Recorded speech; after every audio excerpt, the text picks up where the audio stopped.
오늘은 부활주일입니다. 그리고 오늘은 우리 대한예수교 장로회 총회가 지키는 장애인 주일입니다. 이 복된 아침에 여러분들에게 세상에서 가장 아름다운 사람의 한 사람의 간증과 찬양을 먼저 나누고자 합니다. 먼저 영상을 보시죠.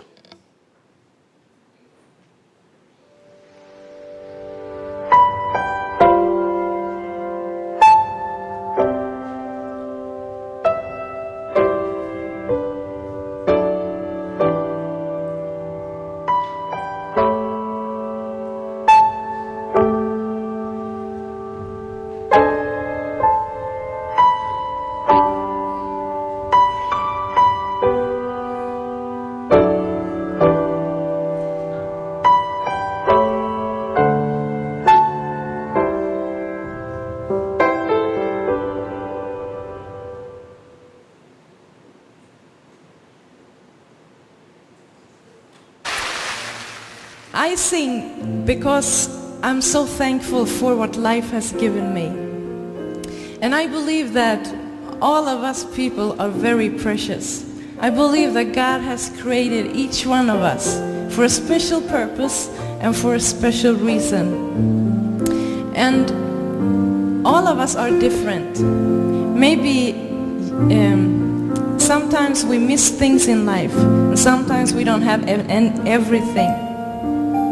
I don't have any arms, but I have a voice that I can sing with.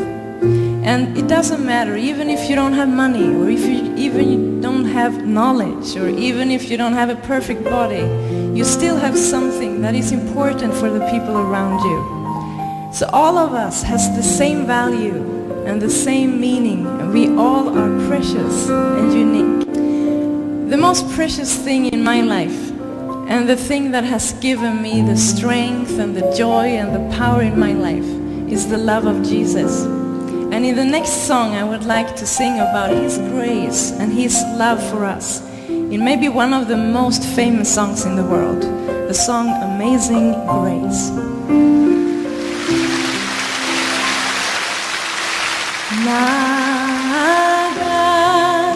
나가둔 죄 인살이신 주인의 놀라운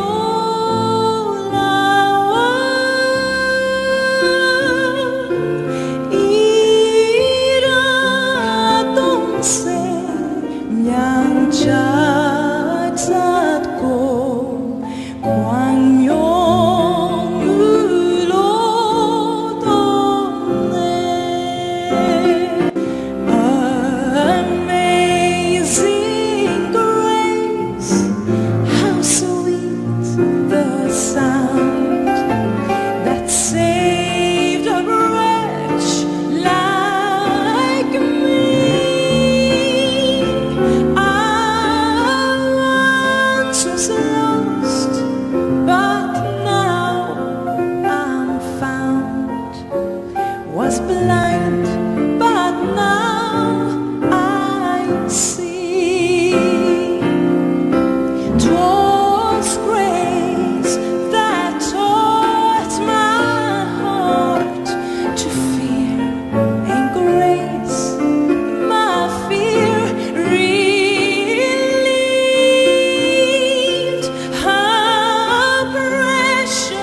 여러분, 우리는 이 부활주일 아침에 두 팔이 없이 태어난 우리 스웨덴 태생의 중증 장애인이고 그러면서도 수영 선수고 가스펠 싱어인 레나 마리아의 찬양을 들었습니다.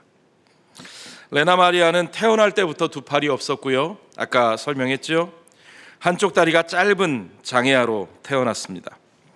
태어난 그 순간 산부인과 의사와 간호사가 한동안 부모에게 아이를 보여줄 수가 없었답니다. 얼마 후에 더 이상 감추고만 있을 수가 없어서 간호사가 다른 곳에 두었던 아이를 포대에 싸서 아이의 아버지와 어머니에게 가져왔습니다. 어머니가 아이를 넘겨받고 포대기를 젖혔을 때 그 속에 있는 아이의 모습, 두 팔이 없고 한쪽 다리는 나머지 한 다리의 반 길이밖에 되지 않았습니다. 그 아이를 보는 순간 그 두 부부의 마음이 어땠을까요? 정말 절망감에 빠졌고 한참 아무 말도 할 수 없었습니다. 그리고 잠시 후에 어머니가 나지막한 목소리로 이렇게 말했답니다.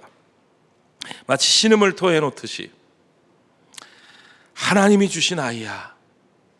하나님이 주신 아이야. 그러자 기다렸다는 듯이 이 아이가 까르르 웃기 시작하더랍니다. 그 아이의 웃음을 본 어머니가 남편에게 이렇게 말했습니다. 우리가 잘 키우면 돼요. 다른 아이들보다 더 아름다운 아이로 우리가 키울 수 있을 거예요. 부인은 미리 지어두었던 이름 그대로 아이의 이름을 레나라고 불렀습니다. 그 후에 레나는 다른 아이들보다 삶에 대한 의욕이 오히려 강해서 발로 글을 쓰는 것도 배우고 피아노 건반 두드리는 법도 배웠습니다. 제 손으로 이러면 안 되는데 저는 다리를 올릴 기능이 없어서. 그뿐만 아니고 3살 때부터는 어머니가 레나에게 수영을 가르쳤는데 레나 마리아는 그렇게 3살 때부터 배운 수영 실력으로 세계선수권대회와 장애인 올림픽에서 금메달을 몇 개나 땄다고요? 4개나 땄습니다. 레나는 목소리가 타고난 목소리가 아름다웠습니다. 그 누구보다도 아름다운 노래를 부를 수 있었고 스톡홀름 국립음대에서 현대음악을 공부했을 뿐만 아니라 스웨덴 국왕의 도움으로 국제성서신학원에서 신학을 공부하고 그래서 전 세계를 돌아다니면서 복음을 전하고 간증을 하고 찬양을 하는 찬양 사역자가 됐습니다. 레나 마리아의 이야기는 이미 여러분들이 아마 들어서 알고 계실 겁니다. 우리나라에서 다큐멘터리로 방영된 적이 있었고 여러분이 방금 보신 영상은 KBS 열린음악회에 와서 공연했던 영상입니다. 레나는 함께 이렇게 찬양 사역을 하는 그 팀의 남성 사역자와 함께 결혼을 해서요, 아주 행복한 가정을 꾸리기도 합니다.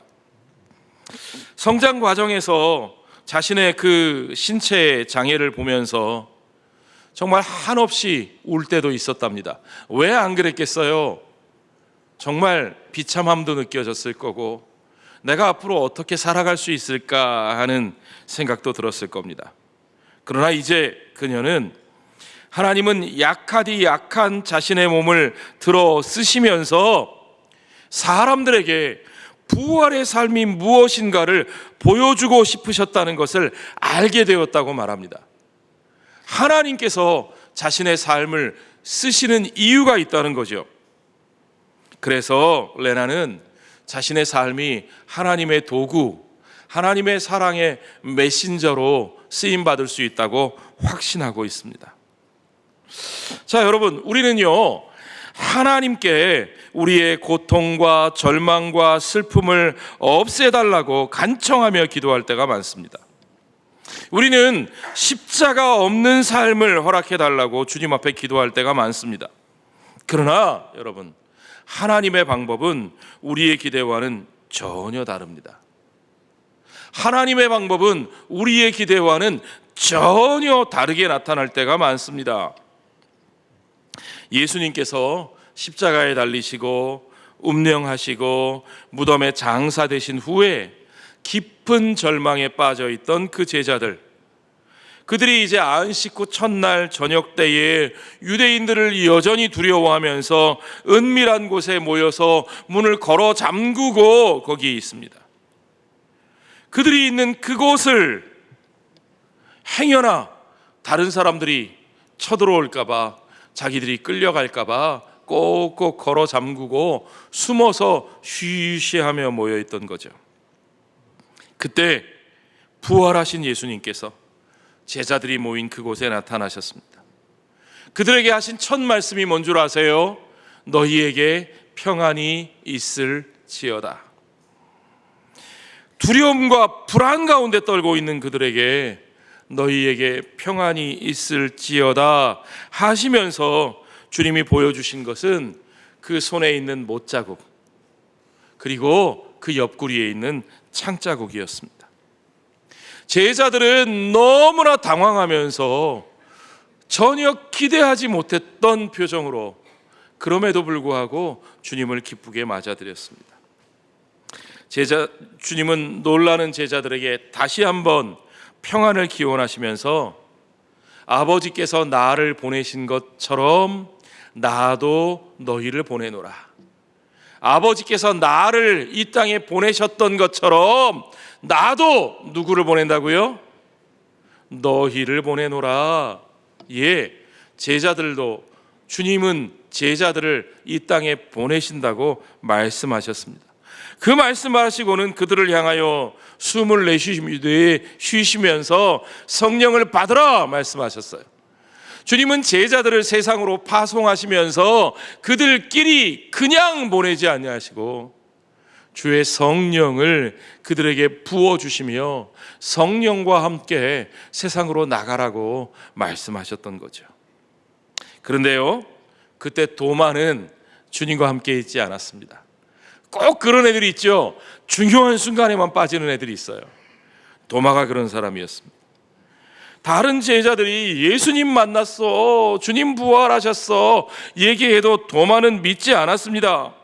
그러면서 하는 얘기가 내가 예수님의 그 못자국을 만져보고 그 허리에 창자국에 손을 넣어봐야 믿을 수 있겠다고 말하는 거죠.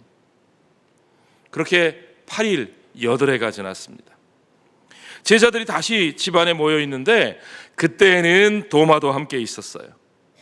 그리고 여전히 제자들은 문을 굳게 걸어 잠그고 있었습니다. 그때 부활하신 예수님이 다시 찾아오셔서 다시 평강의 인사를 전하셨습니다.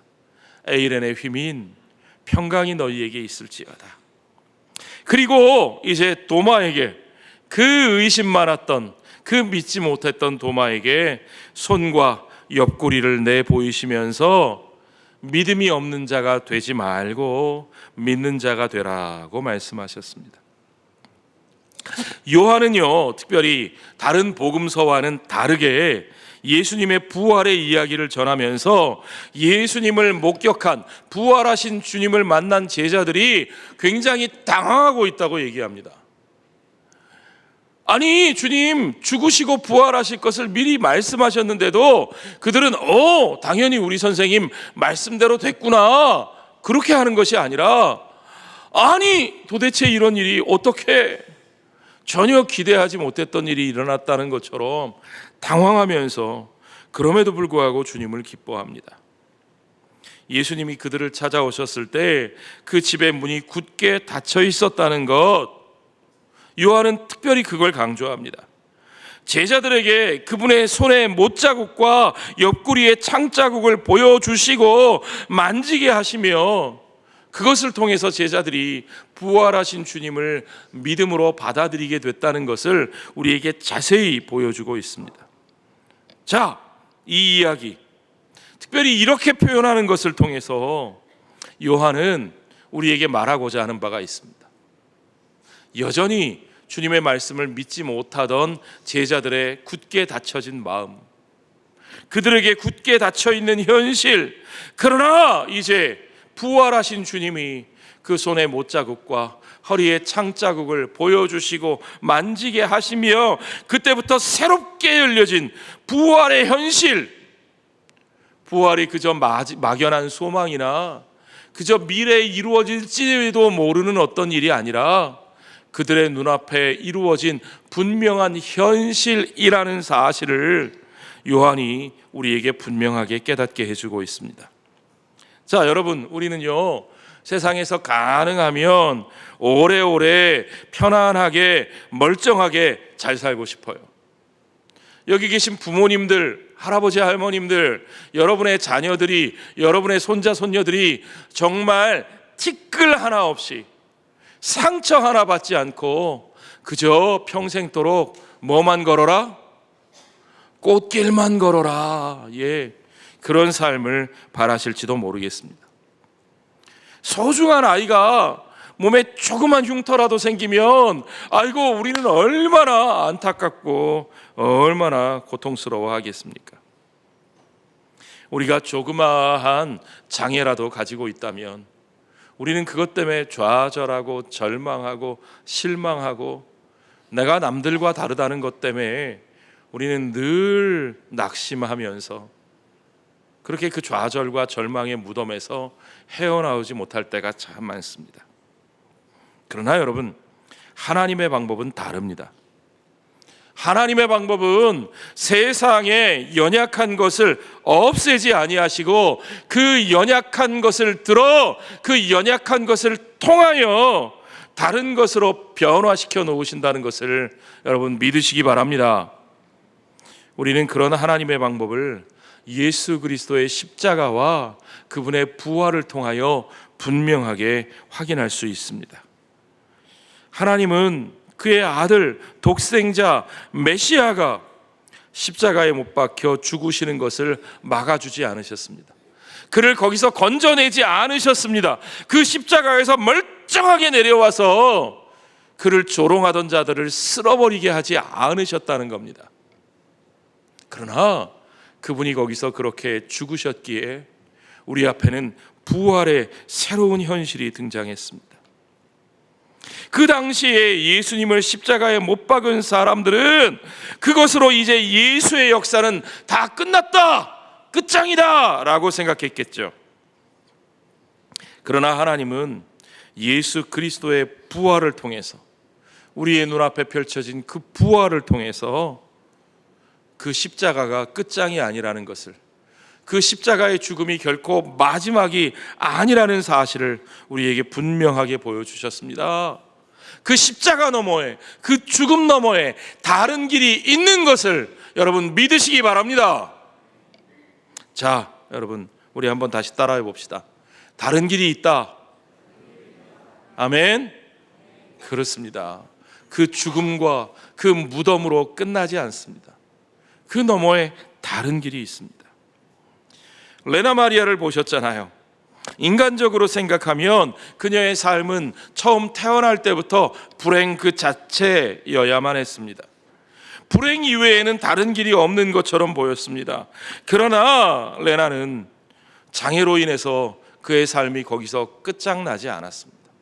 우리가 생각할 때는 태어난 그 순간 이미 그의 삶은 그렇게 끝장난 것이라고 생각하기가 쉬운데 그의 삶은 끝장이 아니라 그때부터 놀라운 기적과 새로운 삶의 시작이었습니다. 장애를 넘어선, 그의 불편함을 넘어선 정말 새로운 삶이 그의 눈앞에 펼쳐졌던 거죠.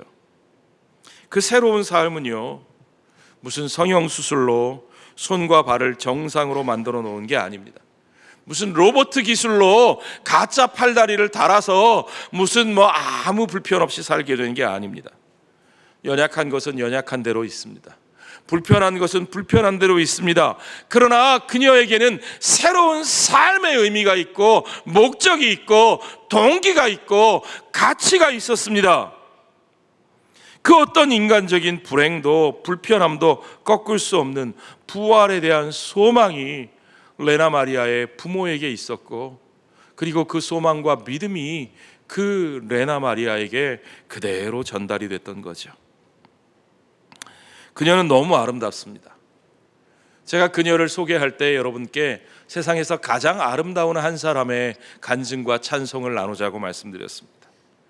예, 그녀는 정말 아름답습니다. 그런데 그녀의 아름다움은 성형수술로 이루어진 외모가 아닙니다. 심히 망가지고 손상된 가운데서 그대로의 모습으로 나타나고 있는 새 생명의 아름다움, 저는 그것을 부활의 소망이 만들어낸 아름다움이라고 믿습니다. 오늘 본문에서 사도 요한이 전해주는 부활의 메시지가 바로 그와 같은 것입니다. 십자가의 죽음, 그리고 무덤, 그것이 우리 인생과 우리 역사의 마지막 끝자리가 아니라는 사실을 여러분 보시기 바랍니다. 그것을 넘어선 새로운 삶, 새로운 인생, 새로운 역사가 부활하신 주님으로 말미암아 저와 여러분에게 시작된 것을 여러분 믿으시기 바랍니다. 두려움에 사로잡혀서 문을 굳게 잠그고 숨을 죽이고 있는 그 제자들의 시선은 그저 십자가에서 절규하며 죽으셨던 그들 스승 예수의 모습, 그리고 아리마대 사람 요셉의 무덤에 안치된 그분의 시선, 그 무덤을 커다란 돌로 굳게 막아놓은, 그래서 이제 더 이상 아무것도 할 수 없는 바로 그 모습에, 그 무덤에 집중되어 있었습니다. 그들 앞에는 돌로 굳게 닫힌 무덤 외에 아무것도 할 수 없었습니다. 아무런 미래가 없었습니다. 그들에게는 아무런 소망이 없는 것 같았습니다. 그래서 이제 그들은 그저 예전에 살던 삶으로 돌아가고자 했습니다. 주님이 그들을 부르실 때 내가 너희를 사람을 낚는 어부가 되게 하리라 하셨는데, 그 말씀을 믿고 소망과 기대를 따라왔는데, 그런데 그 주님이 그렇게 돌아가시고 나니까 이제 그들은 예전과 같은 삶으로 돌아갈 수밖에 없다고 생각했습니다. 그래서 그 가운데 수제자 역할을 하던 베드로가 뭐라 그러느냐, 나는 물고기 잡으러 가노라, 나는 이제 물고기나 잡으러 가겠노라, 옛날로 돌아가 버리는 거죠.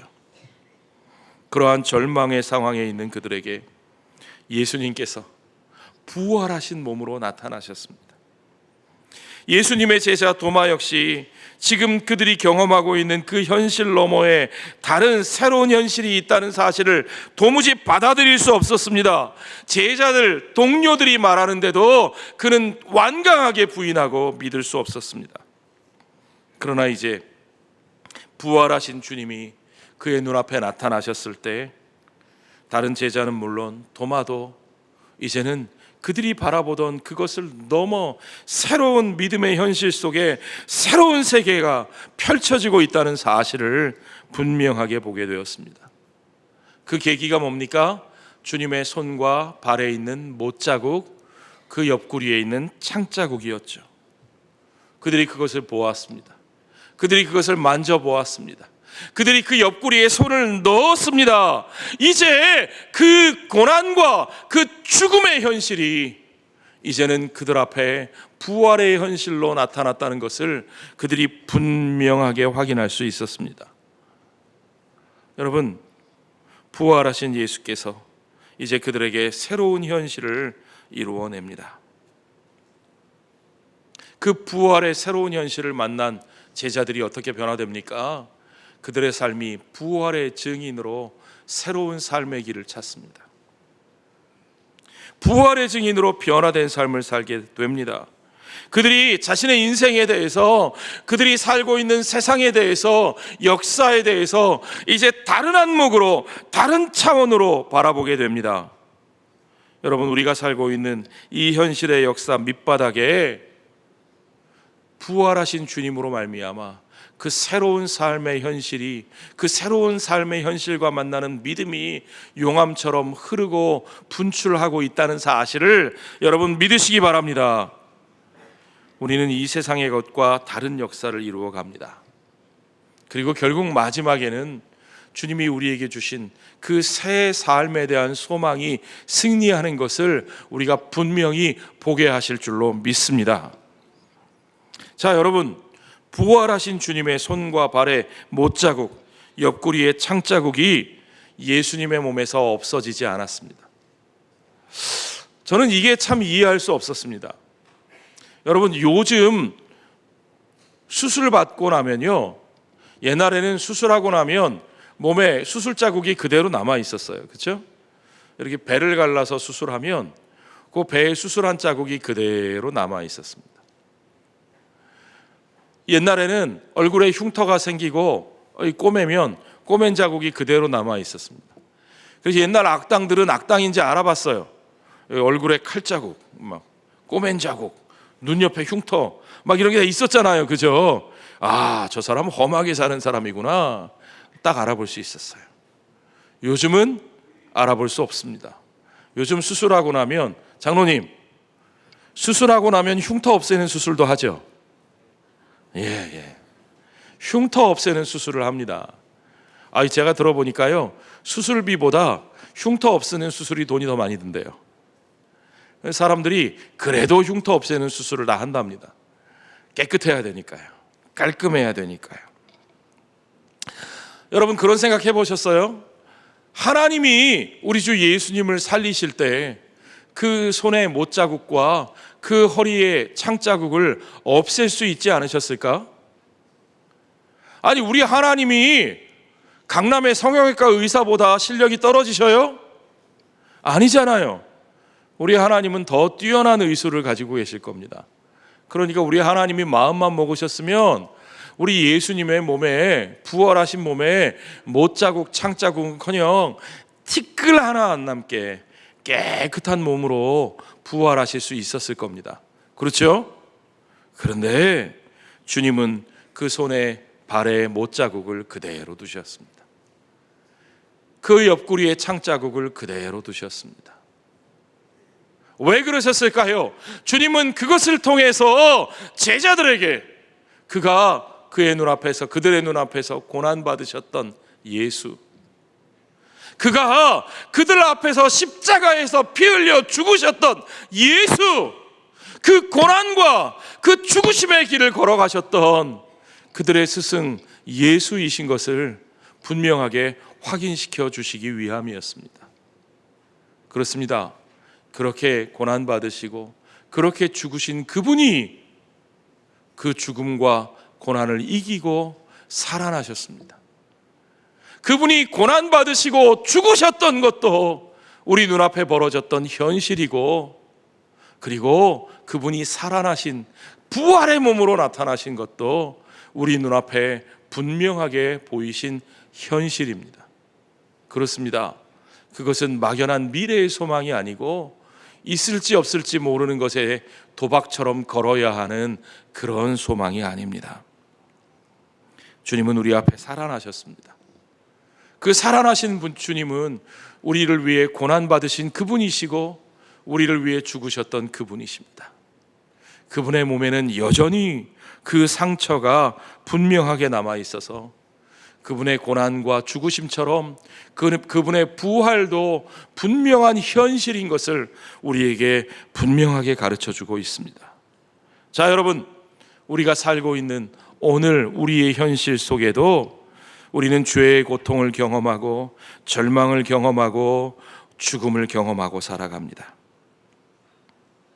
그것이 우리의 몸과 우리의 삶에 수많은 상처로 남아 있습니다.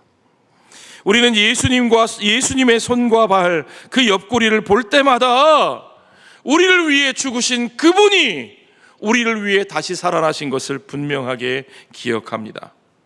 동시에 우리의 어둠과 절망의 삶을 그분이 어떻게 바꾸어 놓으실 것이라는 것을 우리는 그 부활하신 몸의 현실을 통해서 우리가 분명히 바라보게 됩니다. 여러분, 그분이 저와 여러분을 살리실 겁니다. 그분이 저와 여러분을 죽음 너머의 삶으로 인도하실 줄로 믿습니다. 우리의 삶이 이 고통과 절망에서 그냥 이대로 끝나지 않게 하실 줄로 믿습니다. 여러분, 두 팔이 없고 한쪽 다리가 짧은 레나의 몸, 그가 현실 속에서 갖고 태어난 고통스러운 삶의 무게입니다. 그러나 그런 절망적인 몸에서 그는 부활의 새 삶을 바라보게 되었습니다. 그가 어떻게 그런 몸을 가지고 하나님을 찬양할 수 있게 되었고, 어떻게 그런 몸을 가지고 피아노를 치게 되었고, 글을 쓰게 되었고, 수영을 배울 수 있게 되었는지, 여러분, 제가 여러분에게 지금 묻는 것은 기술적인 거 묻는 게 아닙니다. 어떻게 다리를 들어 올리게 됐을까? 어떻게 입을 쓸 수 있게 됐을까? 어떻게 그걸 부끄러워하지 않게 됐을까? 그런 기술적인 걸 말하는 게 아니에요. 예. 그런 기술적인 거, 기능적인 건 사람에 따라 다를 수 있어요. 어떤 사람은 할 수도 있고 어떤 사람은 할 수 없을 수도 있어요. 그러나 더 중요한 건 도대체 무엇이 그에게 그런 도전을 가능하게 했느냐? 무엇이 그에게 그런 삶을 향해서 희망을 가지고 나아갈 수 있게 하느냐? 바로 그겁니다. 레나 마리아가 말하기를 그가 그런 소망을 가지고 그 삶의 희망을 가지고 나아갈 수 있었던 그 삶의 원천은 부활의 소망이었습니다. 할렐루야. 우리의 삶의 고통 너머에 있는, 우리의 죽음 너머에 있는 부활의 새로운 생명, 부활하신 주님이 우리에게 주신 삶, 그것이 우리 앞에 현실로 주어져 있기 때문에 그는 불가능한 것을 가능하게 하는 삶이 바로 우리 앞에 다가오는 하나님 나라의 삶인 것을 믿기에 그 하나님 나라에 속한 자로 하루하루 그 불편함에도 불구하고 기쁨과 감사함으로 하나하나 이루며 살아갈 수 있었다는 거죠. 여러분, 우리 하나님께서 우리에게 그와 같은 삶을 약속하고 계십니다. 그 부활의 소망으로 말미암아 오늘 우리들에게 주어진 고난과 오늘 우리들에게 있는 장애와 오늘 우리들에게 있는 어려운 환경들 가운데서도 포기하지 않고 우리의 삶의 참다운 가치를 깨닫고 그 삶의 목표를 향해서, 하나님이 쓰시는 삶의 목표를 향해서 하루하루 나아가는 저와 여러분의 삶이 되시기를 바랍니다. 사랑하는 성도 여러분, 젊은이, 어린이, 청소년 여러분, 우리는 신앙 고백을 통해서 날마다 고백합니다. 우리의 죄 사함을 받는 것과 우리의 몸이 다시 사는 것을 믿는다고요. 아멘입니까, 여러분? 그렇습니다. 우리는 다시 사는 것을 믿습니다. 우리는 부활을 믿는 사람들입니다. 우리는 죽으시고 부활하신 예수 그리스도를 믿습니다. 우리는 그의 고난도 현실이고 그의 죽으심도 현실이지만 그러나 약속대로 살아나신 그분의 부활의 현실을 바라보며 오늘 우리에게 있는 고난과 죽음의 현실 가운데서도 그 부활의 현실을 바라보며 주님이 걸어가신 그 길을 묵묵히 자랑스럽게 당당하게 걸어갈 수 있을 줄로 믿습니다. 우리는 무덤을 바라보며 사는 것이 아니라 무덤 넘어서 오고 있는 새하늘과 새 땅을 바라보며 살아가고 있습니다. 사랑하는 성도 여러분, 우리는 지난 한 주간 동안 주님의 십자가를 묵상하면서 그 십자가를 통해서 우리가 살아가야 할 길을 묵상하며 하나님 앞에 그 사명을 위해 기도했습니다. 오늘 우리의 현실이 어떻습니까? 우리가 어제 토요일 아침에 묵상했던 것처럼 무덤 한가운데서 슬픔과 절망 가운데 빠져 있지는 않습니까? 아직도 예수님이 그 무덤 가운데 계신 것처럼, 아직도 주님이 살아나지 못하신 것처럼 우리도 그 무덤 속의 현실 속에서, 닫혀있는 현실 속에서 슬픔과 절망 속에 갇혀서 그렇게 그 현실의 무게에 갇혀서 살고 있지는 않습니까?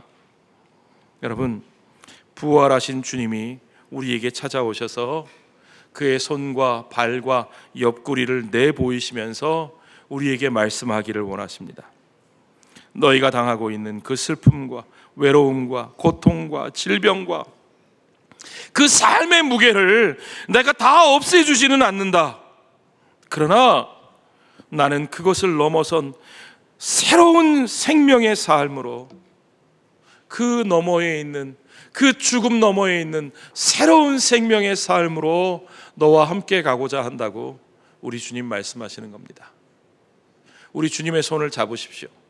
이 땅에서의 우리의 삶은 주님이 걸어가신 것처럼 고난의 길일 수 있고 십자가의 죽음을 향해 걸어가는 길일 겁니다. 그러나 주님과 함께 그 골고다의 길, 그 십자가를 향해 나아간 자는 주님과 함께 그 영광의 부활로 함께 서게 될 줄로 믿습니다. 여러분, 그 무덤 속에 우리가 주님이 죽으시고 사흘 만에 부활하셨다고 말하는데, 주님이 그 무덤에 머물었던 시간은 하루입니다. 하루. 안식일 날 죽으시고, 그리고 그 무덤에 금요일 날 죽으시고 안식일 날 무덤에 머무셨다가 안식 후 첫날 부활의 영광의 아침으로 우리를 만나 주셨습니다. 여러분, 마치 우리는 그 하루의 시간을 견디고 있는 사람들과 같습니다. 우리에게는 부활의 아침이 기다리고 있습니다. 부활하신 주님 앞에 설 그날이 우리를 기다리고 있습니다. 여러분, 중요한 건 우리의 마음의 초점을 어디에 맞출 것인가 하는 겁니다. 같은 시간 살아가면서 여러분의 마음의 초점을 어디에 맞추고 계십니까? 우리 마음의 초점을 예수 그리스도를 통해서 열려진 그 새로운 부활의 생명에 맞추시는 저와 여러분 되시기를 바랍니다. 만약에 우리가 여전히 그 무덤에 우리의 마음의 초점을 맞추고 있다면 우리 삶의 문은 닫혀버리고 말 겁니다. 여러분, 닫힌 삶에는 희망이 없습니다. 우리의 삶은 무덤으로 끝나지 않는 것을 믿으시기 바랍니다. 무덤을 넘어선 영원한 삶이 우리 앞에 있습니다. 우리 주님의 부활이, 그 빈 무덤이 우리에게 그것을 분명하게 확증해 주었습니다.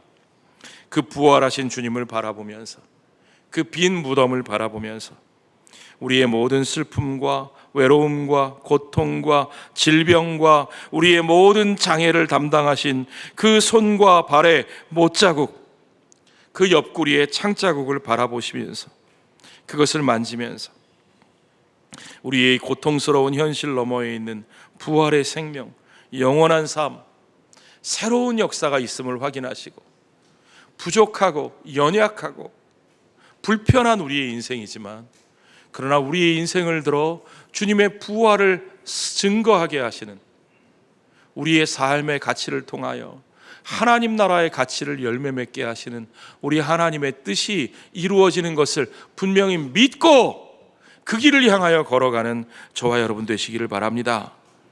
우리에게 그 소망의 삶, 승리의 삶이 부활하신 주님의 이름으로 오늘 저와 여러분의 삶에 이루어지기를 주의 이름으로 축원합니다. 축원합니다.